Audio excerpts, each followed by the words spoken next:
안녕하세요. 사연 왔어요 똑똑입니다. 구독과 좋아요, 알림 설정 꼭 부탁드립니다.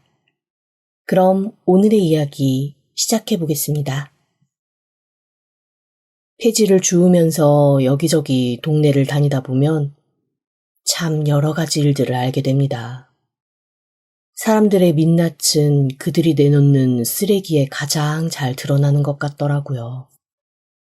머리끝부터 발끝까지 정말 깔끔하게 먼지 한 톨 없이 다니는 요 앞집 빌라 아가씨가 내놓는 쓰레기는 분리수거는 전혀 되어 있지 않고 온갖 오물이 더럽게 묻은 물건들을 한 대 대충 쑤셔박아 던져 내놓습니다.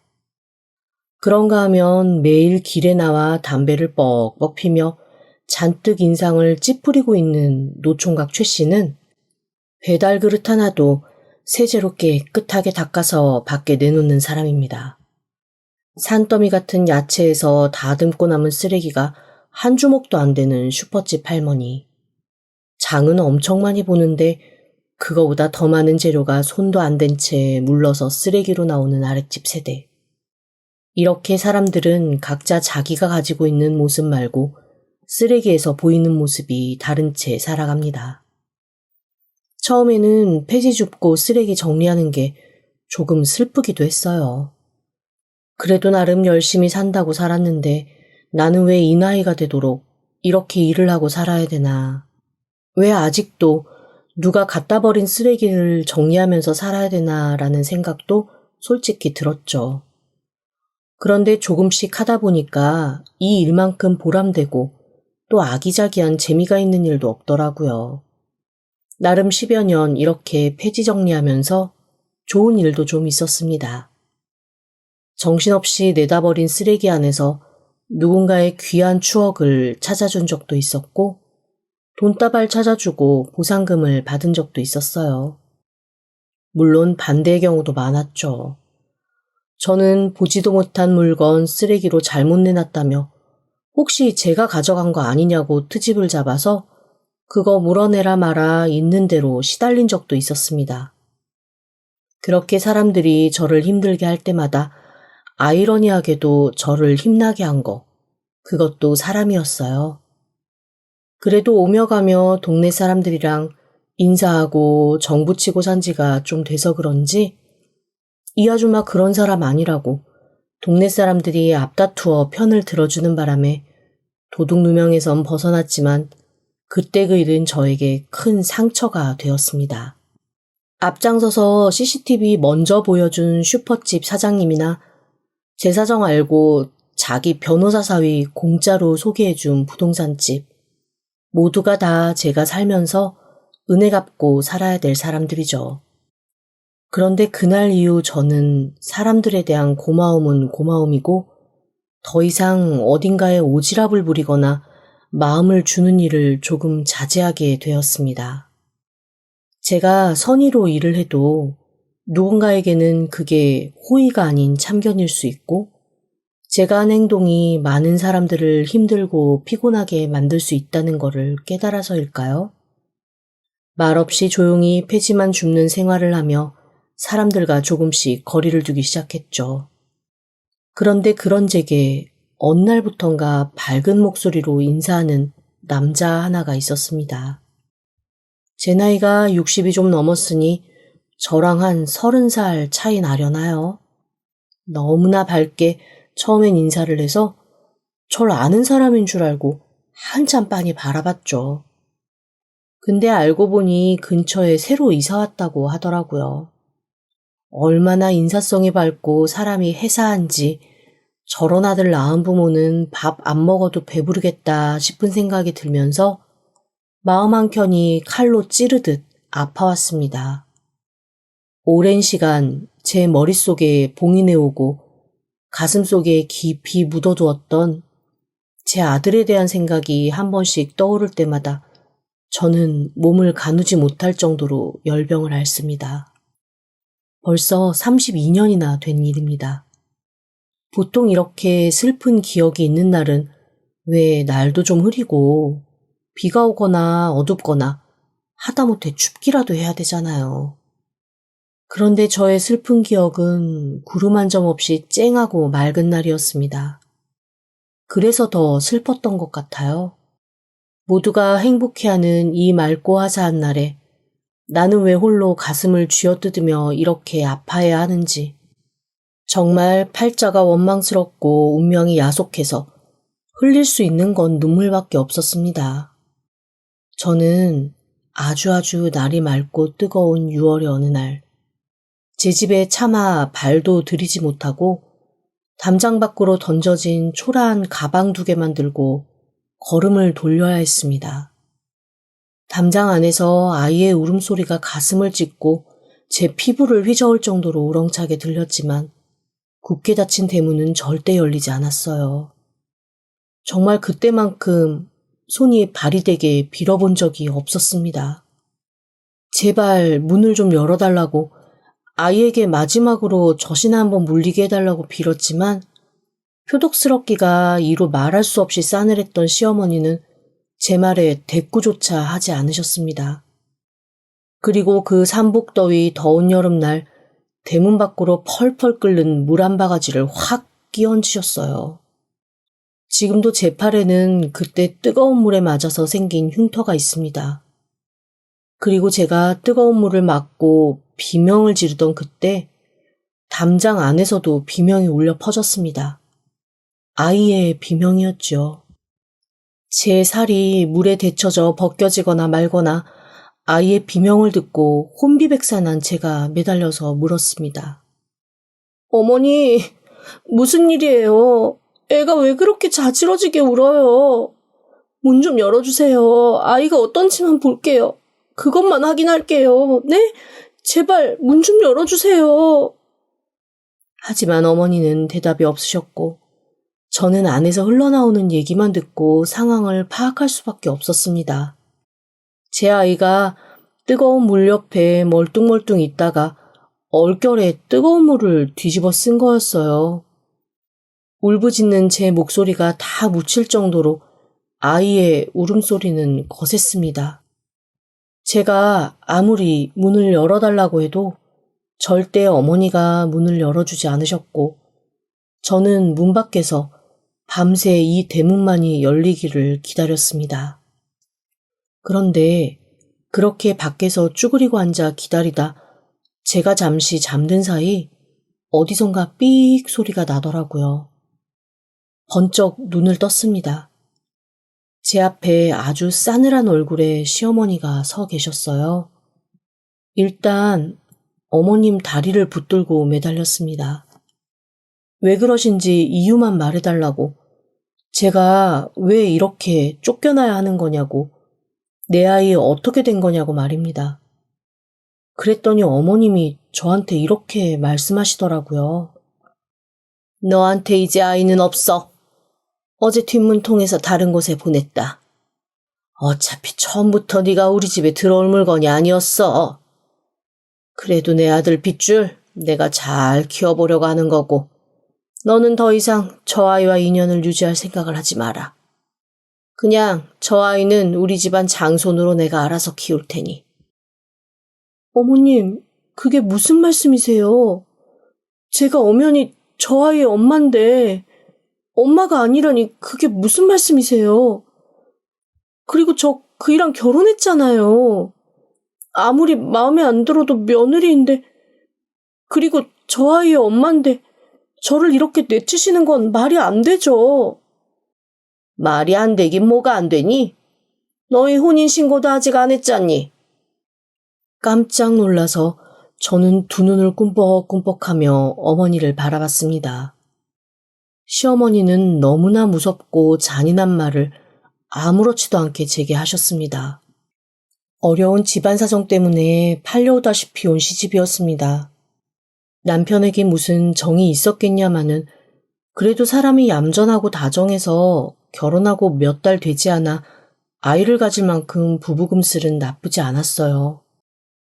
그런데 아이가 뱃속에서 6개월쯤 됐을 때 남편이 그만 세상을 떠나고 말았습니다. 그때부터였습니다. 시어머니가 저를 핍박하고 미워하기 시작한 거요. 사람 잘못 들어와서 아들이 명줄이 짧아졌다며 남편 잡아먹고 자기 아들 잡아먹은 귀신 같은 년이라고 저를 엄청 구박하셨습니다. 뱃속의 아이가 딸이기를 얼마나 바랬는지 몰라요. 손 귀한 집에 아들을 낳으면 계속 이 집에 살아야 하겠지만 딸을 낳으면 꼴도 보기 싫으니 둘 다 썩 집에서 나가라고 하실 것 같았거든요. 그런데 제 바람이 무색하게 저는 건강한 아들을 낳았습니다. 그것도 누가 봐도 자기 아빠랑 똑같이 생긴 죽은 남편을 쏙 빼닮은 아들이었어요. 저한테 분노를 쏟아내던 시어머니는 그 에너지를 그대로 집착과 사랑으로 제 아들에게 쏟기 시작하셨습니다. 마치 죽은 아들이 살아온 것처럼 젖을 먹을 때 외에는 저는 제 아들을 품에 안아보지도 못했어요. 딱 아이가 젖투정을 하면 마치 기계처럼 절 데려다 앉혀놓고 아이에게 젖을 물리고 아이가 젖을 다 먹은 것 같다 싶으면 야멸차게 제 품에서 떼어내 데리고 가버리셨습니다. 반항도 해보고 읍소도 해봤지만 시어머니는 요지부동이었습니다. 그러다가 결국 아이가 돌이 좀 지났을 무렵 이제는 슬슬 엄마 젖이 아닌 다른 것을 먹어도 되는 시기가 오자마자 시어머니는 제게 아이를 두고 집 밖으로 나가라고 하신 거였어요. 몇 날 며칠은 아이를 끌어안고 버텼습니다. 하지만 제가 조금 방심하고 잠시 아이를 두고 화장실을 간 사이 시어머니가 저를 내쫓아버리신 거였죠. 저는 아이에게 마지막 인사도 못하고 그렇게 허망하게 쫓겨난 거였습니다. 그나마 이 집 식구라고 생각해서 버텼던 거였는데 시어머니의 말은 저희가 혼인신고도 안 되어 있는 가짜 부부였다는 거죠. 사실 결혼하고 얼마 뒤에 아이가 생기고 바로 남편이 세상을 떠나는 바람에 그 모든 걸 확인 안 한 제 잘못이지만 또 그때는 그런 거를 또 확인하고 그러면서 똑똑하게 사는 시대가 아니었거든요. 결국 저는 마치 씨바지처럼 그 집에 대이을 아들 하나 낳아주고 쫓겨난 거나 진배 없었습니다. 그렇다고 다시 친정에 돌아갈 수도 없는 노릇이었어요. 어떡하든 거기에 머물며 한 번이라도 아들을 더 만나고 그 집 귀신이 돼서 죽을 생각으로 대문 앞에 앉아 있었던 거였거든요. 그런데 그런 제게 시어머니는 너무나도 냉정하게 지난밤에 이미 뒷문으로 아이는 빼돌린 상태이고 더 이상 저를 받아줄 생각 없다고 너는 우리 집 가족이 아니라고 선언을 해버리신 겁니다. 그 말을 듣고 정신없이 집 안으로 시어머니를 밀치고 뛰어들어갔습니다. 그리고 집 곳곳에 문을 열어젖히며 아들을 찾았어요. 그런데 시어머니의 말처럼 집 어디에도 아들은 보이지 않았습니다. 그리고 안타까운 얼굴로 저를 보며 슬그머니 눈물을 훔치고 있는 일하는 사람 몇 명만 눈에 보였죠. 저는 미친 여자처럼 그 사람들을 붙들고 아들의 행방을 물었습니다. 하지만 곧이어 들어오신 서슬퍼런 시어머니의 일갈에 다들 슬금슬금 자리를 피했습니다. 그래도 그 집에서 딱 하나 저에게 정붙일 대상이 되어주었던 나이든 참모 이모님이 눈을 꿈뻑꿈뻑하면서 저한테 뭔가 신호를 보내더라고요. 그 정신없는 와중에도 그 이모님이 저의 유일한 동아줄이 될 것 같아서 일단 밖에서 그 이모님에게 자초지종을 들을 요량으로 물러났습니다. 그날 저녁 이모님은 저를 찾아와 제 손을 붙들고 한참을 우시더라고요. 시어머니가 저를 그렇게 내쫓고 바로 짐을 싸게 했다는 겁니다. 그러면서 시어머니가 시집 오기 전에 살았던 당신의 친정 동네, 거기에서 아이를 키울 거라며 그 친정에서 데리고 온 부부 일꾼에게 아이를 맡겨 자고 있는 아이를 한밤중에 빼돌렸다고 했습니다. 그러면서 참모 이모님이 이렇게 말씀하시더라고요. 우리도 그렇게까지 하실 거라고는 정말 몰랐어. 아니 어떻게 자식이랑 어미를 그렇게 떼어놓고 노인네가 욕심도 과하지. 아무리 아들 잃어서 정신이 피폐해졌다곤 하지만 자기 아들 귀한 거 알았으면 남의 아들 귀한 것도 알아야지. 어떻게 부모 자식을 이렇게 갈라놔? 제발 거기가 어딘지 좀 알려주세요. 저 제 아들 찾아가야 돼요. 우리가 세댁한테 얘기할까봐 어딘지 우리한테도 말 안 하셔. 당신 친정에서 일하는 사람들 불러다가 애 데리고 간 거 보면 몰라? 우리도 아는 게 아무것도 없어. 그리고 아마 지금은 병원에 있지 않을까 싶어. 병원이요? 병원은 왜요? 아휴, 세댁한테 뜨거운 물 붓고 돌아서는 길에 물 끓인 데서 물이 엎어져서 아기도 손을 좀 다쳤어. 괜찮아요? 많이 다쳤어요? 눈이 뒤집혀서 아이가 괜찮냐고 묻는 제게 참모 이모님은 아이는 괜찮다며 자기가 할 말은 아니지만 다 잊고 그냥 새 인생 살라고 하셨습니다. 제가 아이 없이는 못 살겠다고 울부짖으니 그냥 꼭 안아주시더라고요. 그리고는 제 등을 펑펑 때리며 마치 친정엄마처럼 속상해하며 정신 차리라고 하셨습니다. 제가 어느 정도 진정하자 참모 이모님이 주머니에서 뭔가 주섬주섬 꺼내 제 손에 쥐어주더라고요. 모두가 눈에 익은 물건들이었습니다. 시어머니가 애지중지하시는 초라한 금붙이었어요. 그렇게 값어치 나가는 것도 아니었고 누런 금에 까만 때가 껴가지고 구질구질하기만 한 그 액세서리들을 그렇게 제 눈에 안 보이게 하려고 애쓰시던 모습들이 떠올랐습니다. 아니, 이게 뭐예요?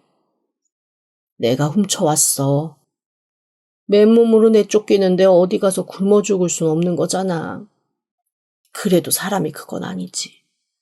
누가 가져갔건 어차피 자네가 훔쳐간 걸로 아실 테니까 그냥 내가 대신 훔쳐줬다 생각하고 들고 가. 얼마 안 되는 것 같아도 없는 것보단 나은 게 돈이야. 그렇게 참모 이모님은 극구 거절하는 제 손에 시어머니의 폐물을 쥐어주었습니다. 그리고 이후 몇 년간 저는 그 참모 이모님을 은인으로 알고 살았어요. 정말로 그 폐물조차 없었으면 꼼짝없이 굶어 죽기 십상이었거든요. 할 줄 아는 거 없는 제게 선뜻 일자리를 내어주는 곳은 많지 않았습니다. 허드렛 일을 하며 돈을 모으는데 참 어떻게 사람들은 그렇게 어리숙하고 가난한 등쳐먹기 좋은 사람을 잘도 알아보는 걸까요? 3번이나 모은 돈을 남한테 뺏기고는 저는 제 자신에 대한 그 어떤 신뢰도 생기지 않아 깊은 좌절에 빠졌습니다. 뭐든 열심히 하고 싶은 생각도 없고 그냥 하루라도 빨리 이 삶이 끝났으면 좋겠다는 생각뿐이었어요. 그런데 그때 그렇게 시댁에서 쫓겨난 지 15년쯤 되었을 때쯤 저는 길에서 저의 은인 같았던 그 참모 이모님을 만났습니다. 이모님은 저를 보시고는 한참 동안 아무 말 없으시다가 펑펑 눈물을 흘리시더라고요. 그렇게 이모님이 전해주신 얘기는 황망하고 슬픈 얘기였습니다. 저희 시어머님 크게 앓다가 돌아가시고 그나마 조금 남아있던 재산은 집에서 일하던 식솔들이 싹 들고 튀었다고 하더라고요. 저는 그런 건 아무것도 관심이 없었고 오직 제가 관심 있는 건 제 아들뿐이었습니다. 하지만 참모 이모님이 고개를 설레설레 흔들며 그러시더라고요. 그 누구도 행방을 모른다고요. 없는 살림에 기숙학교 보내서 공부시킨다고 했던 것까지는 어떻게 소문을 들었는데 그 이후의 행방은 아무도 모른다고 했습니다. 그나마 어느 정도 나이가 들었을 때 자기 엄마인 저에게 어떻게 했는지를 어디선가 듣고 와서 자기 할머니랑 크게 싸우고 사이도 안 좋아졌었대요. 평생을 목숨처럼 아끼던 손주한테 미움받고 나서 세상에 대한 원망만 커졌던 시어머니는 악에 바친 채 골병 들어 돌아가셨다고 하더라고요. 홀로 남은 아이가 어떻게 됐는지는 아무도 모른다며 참모 이모님은 여기 이렇게 친엄마가 있는 거를 내가 진즉에 알았으면 엄마랑 아들 서로 만나게 어떻게든 했을 텐데 라며 너무나 안타까워하셨습니다. 사실 그때까지만 해도 저는 맘 한켠에 어딘가에 제 아들이 부잣집 도련님으로 건강하고 행복하게 살고 있을 거라는 희망을 안고 살았거든요. 그런데 그 모든 희망이 다 무너진 셈이었습니다. 천덕꾸러기 고아로 있는 고생 없는 고생 다 하면서 살고 있을 것 같아서 정말 마음이 무너져 내리고 또 무너져 내렸습니다. 더더욱 살고 싶지 않아 아무 일도 하지 않았더니 정말 사람이 폐인이 되는 건 한순간이더라고요. 그나마 조금 모아뒀던 돈은 금세 다 사라졌고 저는 순식간에 의지를 잃은 노숙자가 되어버리고 말았습니다. 그런 저를 정신 차리게 한 건 나이 들어 찾아온 역시나 그 참모 이모님이었어요.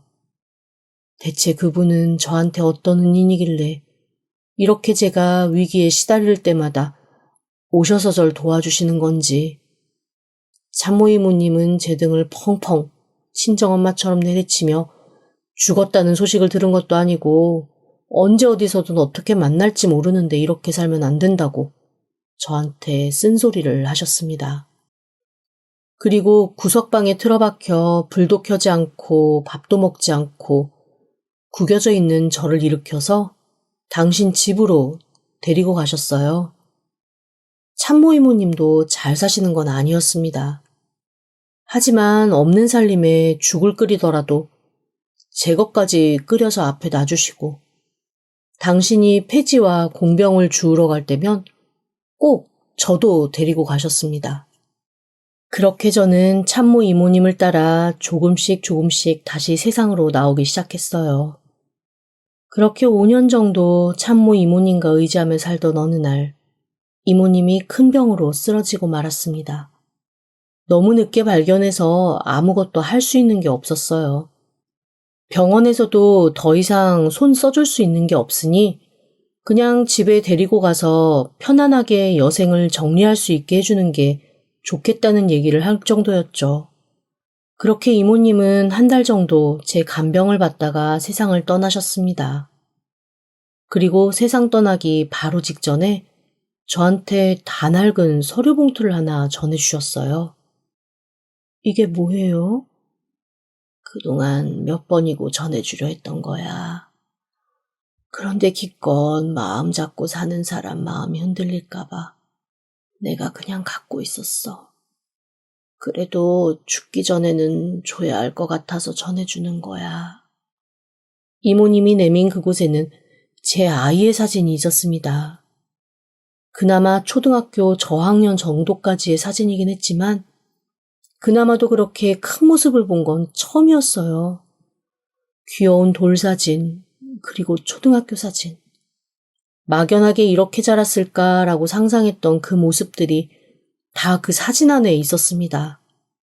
비록 컸을 때의 모습은 아니지만 그 정도라도 얼굴을 볼 수 있다는 것 자체가 저한테는 너무나 행복하고 기쁜 일이었죠. 이걸 왜 이제서야? 아들 보고 싶다고 소갈이 하다가 자기 인생 다 놓칠 것 같아서 내가 그냥 갖고 있었어. 그런데 죽기 전에는 그래도 말을 해줘야 될 것 같아서 주는 거야. 이제는 그 사진들 다 가슴에 잘 묻고 어디선가 행복하게 잘 살고 있을 거다라고 믿으면서 그렇게 살아. 유언 같은 그 말을 마지막으로 참모 이모는 세상을 떠났습니다. 저는 그분의 장례를 치러드리고 그분과 함께 살았던 일상을 계속해서 살아나가기 시작했어요. 똑같이 폐지를 줍고 공병을 주었고요. 고물을 가져다가 팔았습니다. 동네 사람들은 엄마와 딸이 함께 살다가 엄마 돌아가신 후 딸이 혼자 엄마랑 하던 일 이어서 한다고 생각했지요. 그렇게 또 세월이 지나 이제는 그리움도 외로움도 그 무엇도 제게 남지 않고 모든 것이 무감해졌을 무렵 그렇게 환하게 인사하는 젊은이가 제 앞에 나타난 거였습니다. 동네 사람들한테 건너들은 이야기로는 초년에 몹시 고생하고 뭔가 큰일을 겪은 후에 이 동네로 들어온 것 같다고 하더라고요. 작고 평범한 회사를 다니는데 뭔가 일이 잘 안 풀렸는지 처음에 동네 들어와서는 거의 2달을 집 밖 출입도 안 했다고 했습니다. 하긴 그 청년이 왔다 갔다 하는 그 빌라, 제가 항상 고물 줍고 쓰레기 줍는 곳인데 한 번도 그 사람을 본 적이 없었거든요. 그런데 어느 날부턴가 조금씩 정신을 차리고 뭔가 열심히 살려고 하는지 그렇게 동네 다니면서 아르바이트 자리 구하고 사람들한테 인사하고 다닌다며 사람이 성격은 좋은데 초년 고생을 많이 한 모양이라고 다들 안쓰러워하는 분위기였습니다. 제가 또 고생에는 일가견이 있잖아요. 나이 차이 많이 나고 거의 아들뻘인 남자지만 어쩐지 동병상련의 마음이 일어나더라고요. 게다가 쓰레기 정리해서 내놓는 게 얼마나 깔끔하고 배려가 깊은지 이 사람 뭔가 고생은 많이 했어도 아주 삐뚤 사람은 아니구나 라는 생각이 드는 사람이었습니다. 아무리 쓰레기 정리를 잘해서 내놓는 사람도 병에 붙어있는 라벨까지 싹 정리해서 내놓기는 쉽지 않은데 그렇게 해서 안에까지 싹 물로 한번 헹궈서 내놓더라고요. 그래서 그 집에서 나오는 것들을 수거할 때면 저도 모르게 기분이 좋았습니다. 한번 마주치면 저도 항상 이렇게 정리 잘해줘서 고맙다고 인사해야지 라는 생각만 하고 있었는데 어느 날 딱 그 사람이 병 몇 개를 들고 나오는 그때 마주쳤습니다. 안 그래도 한번 얼굴 보면 고맙다고 인사하려고 했어요. 네? 뭐가요? 고마우실 게 뭐가 있죠?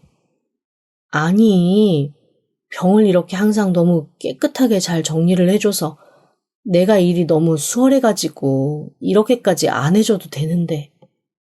아니에요. 그래도 이렇게 해드려야죠.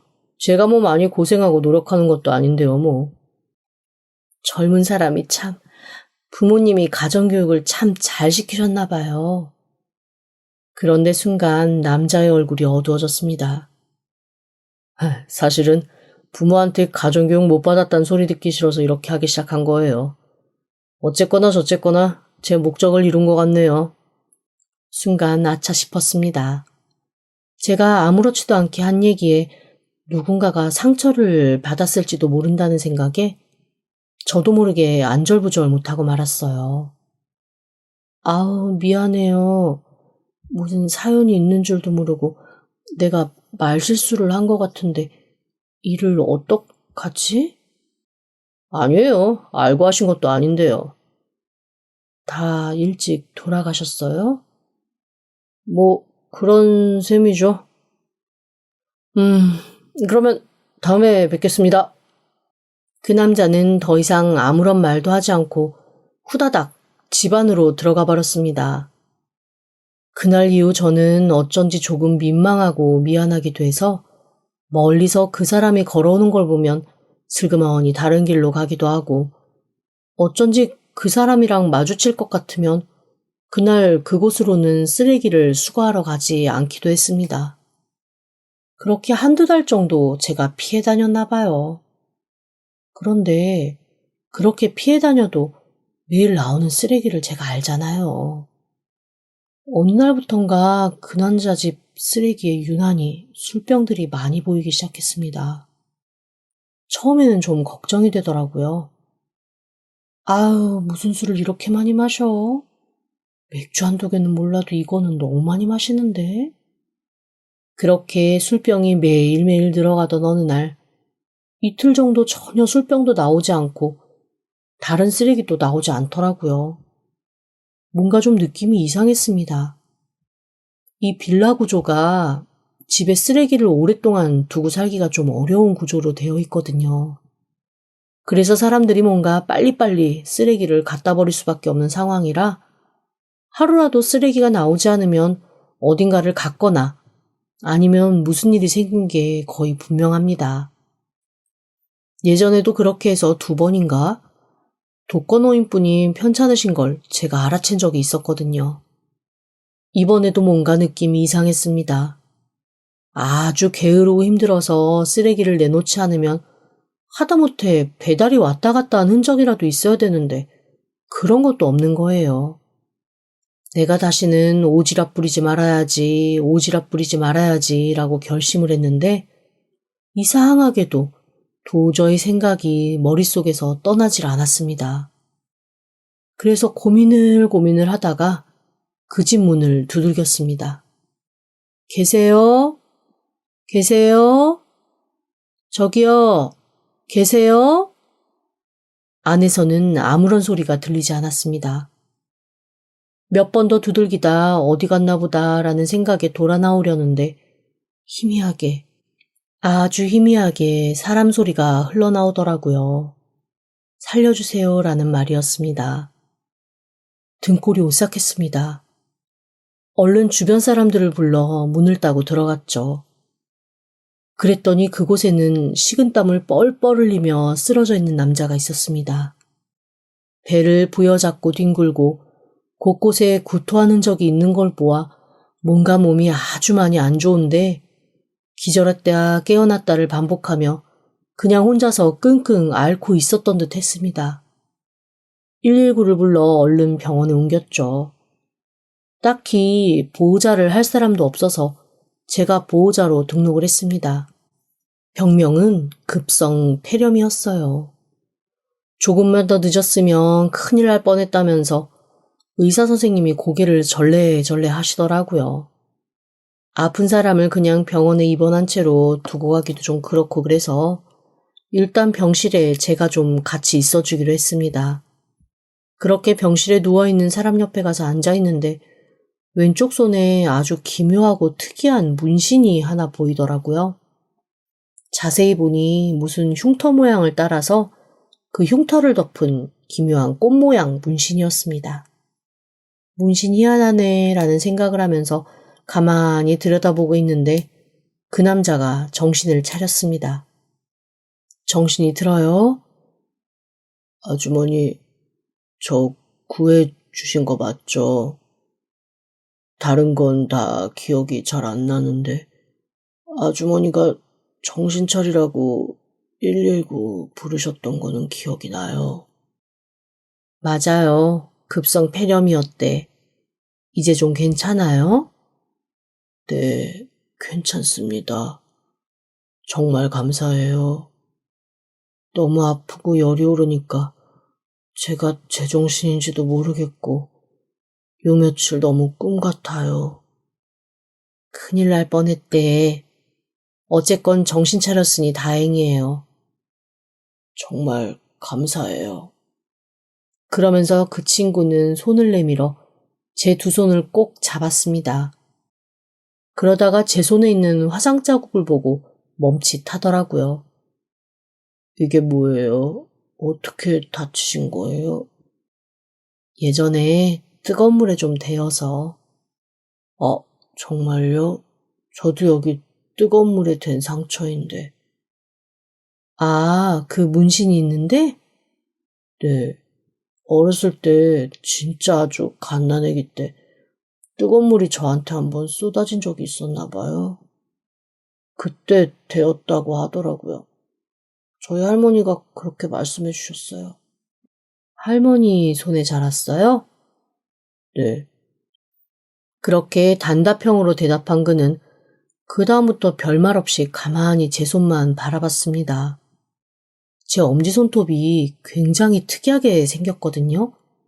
남들이 봤을 때 왜 발가락이 손에 붙어있냐고 할 정도로 다른 손가락의 2배 이상은 넓은 데다가 손톱이 아주 평평하고 작습니다. 일반 사람 엄지발가락만한 게 손에 붙어있는데 손톱은 어지간한 사람 새끼발톱에 있는 거 정도만 붙어있다고 생각하시면 돼요. 그래서 늘 이 엄지손가락이 저희 너무나 큰 컴플렉스라 항상 다른 손가락 사이에 놓고 주먹 쥐듯이 다녔었거든요.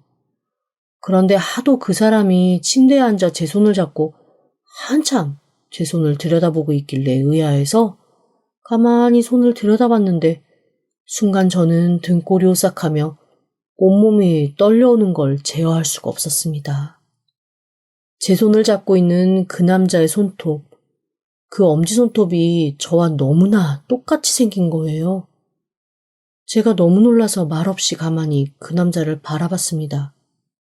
그도 저를 보더군요. 혹시 아들 있으세요? 있죠.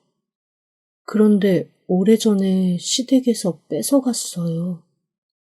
제 대답을 듣자마자 남자의 눈이 붉게 충혈됐습니다. 혹시 아들 이름이 어떻게 돼요? 내가 그쪽 이름을 아는데 이름이 다른데? 저 개명했어요.